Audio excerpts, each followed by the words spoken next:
For years now, nursing has consistently been ranked the most trusted profession. And that trust, it's earned. It's earned in millions of moments of care and skill every single day. But here's the thing, it's also incredibly fragile. Being a nurse is like walking a professional tightrope. The safety net is your own integrity, and the fall can be devastating. So how do you protect that trust? And just as importantly, how do you protect your career? Well, let's get into it. Seriously, just think about that for a second. All those years of school, the crazy shifts, the blood, sweat, and tears, everything you've invested. What could make all of that vanish in a single moment? It's a pretty terrifying thought, isn't it? But the reality is often simpler, and honestly, a lot scarier than you might imagine. And we're not talking about some wild, hypothetical scenarios here. We're talking about real-world stuff, like breaching patient confidentiality in just one thoughtless social media post, or crossing a professional boundary with a patient that seemed harmless at the time, or maybe improperly delegating one critical task that you were ultimately accountable for. These are the moments that can trigger a board investigation and could lead to having your license revoked. The stakes are incredibly high, and a single mistake can change your entire life. So how in the world do you navigate all this pressure? When you're exhausted, you're buried in tasks, and you're facing a tough call, what do you fall back on? Well, you need a guide. You need an internal ethical compass that's anchored in the core principles of our profession. All right, let's break this compass down. First up, we have autonomy. This is an absolute cornerstone of patient-centered care. What it means is that we respect a patient's right to make their own choices about their health and their treatment. Our job isn't to decide for them. It's to make sure they have everything they need to decide for themselves. Next, we've got a really powerful duo, beneficence and non-maleficence. Think of them as two sides of the very same coin. Beneficence is the active part. It's the drive to do good, to always act in our patient's best interest. And its partner, non-maleficence, is just as crucial. First, do no harm. That means we are constantly on guard to prevent any kind of harm, from a med error to an emotional misstep. And rounding out our compass points, we have justice and fidelity. Justice is all about fairness. It means we treat every single patient equally, without bias, no matter who they are or where they come from. And fidelity? Well, fidelity is all about trust. It's the promise we make to be loyal, to be faithful, and to follow through for the people who put their lives and well-being in our hands. Now look, these aren't just some nice, fuzzy ideas. They're actually formalized in the American Nurses Association's Code of Ethics. And the ANA says it's not just a rule book, it's foundational. It's the very soul of the profession, expressing the values that guide everything we do. This is your official compass. Okay, time for a quick gut check. Let's see this in action. A nurse is carefully explaining all the risks and benefits of a procedure, really making sure the patient gets it before they consent. Which principle is taking center stage here? Is it A, justice, B, autonomy, C, fidelity, or D, beneficence? Take a second.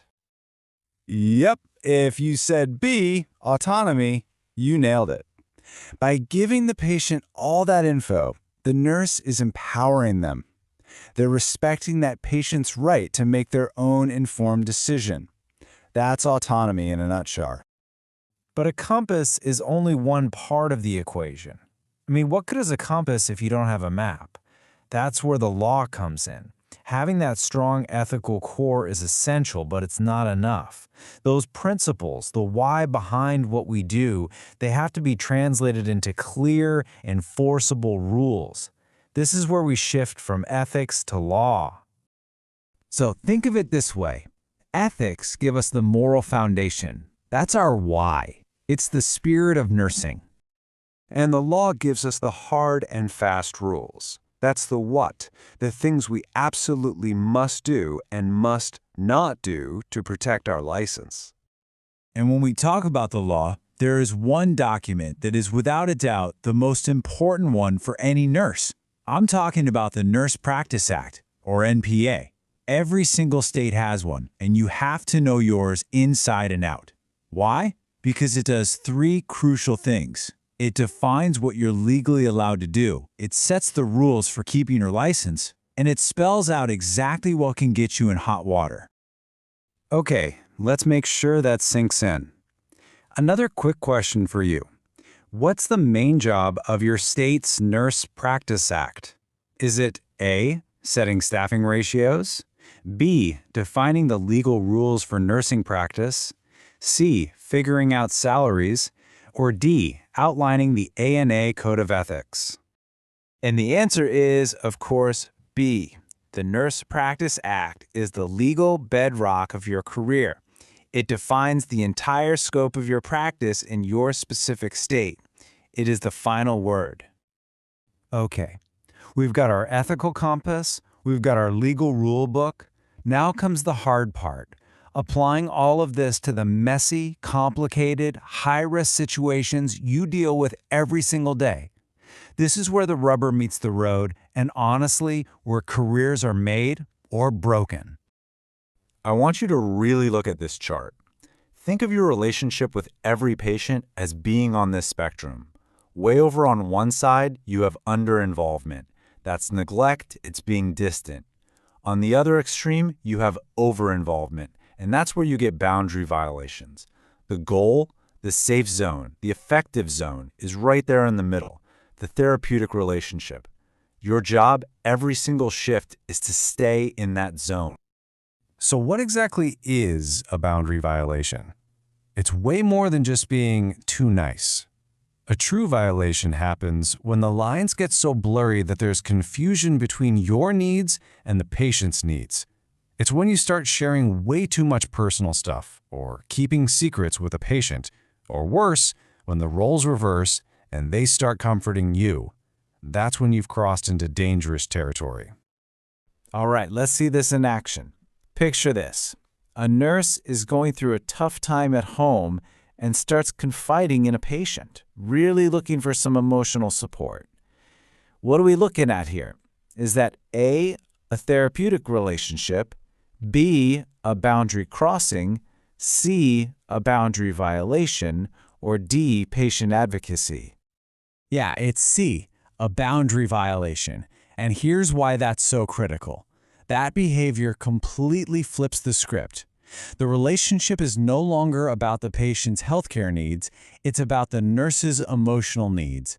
And that is a classic and really dangerous violation. Let's shift gears to one of the biggest minefields out there today, social media. The rules here are so simple, but they are so important. Be professional online always. Know your hospital's policies, and for the love of everything, do not share any patient information. Don't friend patients on your personal accounts. It just blurs those lines we talked about. And remember, the internet is forever. Deleting a post doesn't mean it's gone. A screenshot can last a lifetime. So please just think before you post.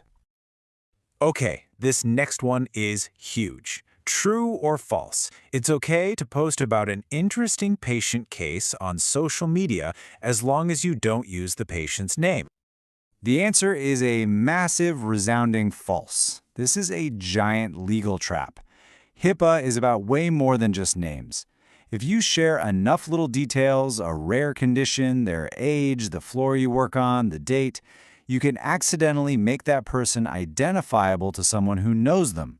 And that kind of breach isn't just a mistake, it can cause real harm, and it comes with serious legal consequences for you. Okay, last big minefield we're going to tackle, delegation.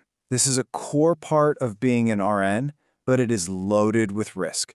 So which of these can an RN legally and safely delegate to a UAP? Is it A, doing the patient's first assessment, B, giving IV antibiotics, C, helping a stable patient with a bath, or D, Evaluating how a patient responded to pain meds. The answer here is C, helping a stable patient with bathing and feeding. And this right here reveals the golden rule of delegation, so listen up. You can delegate tasks, but you can never, ever delegate the nursing process itself. Because here's the deal. Even when you hand off a task, you, the RN, are still 100% accountable for what happens. It's on you to assess the patient first, to make sure the UAP knows what they're doing, to give clear instructions, to supervise the work, and, this is the big one, to evaluate the patient's response afterward. You transfer the task, but you never, ever transfer the professional responsibility. Okay, I know. We've gone through a ton of rules, risks, and what-ifs. It can feel like a lot, but I really want you to reframe all this in your mind.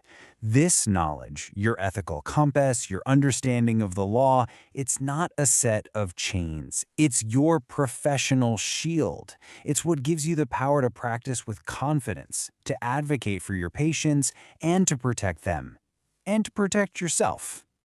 So let's boil it all down. What are the big things you need to walk away with? Number 1.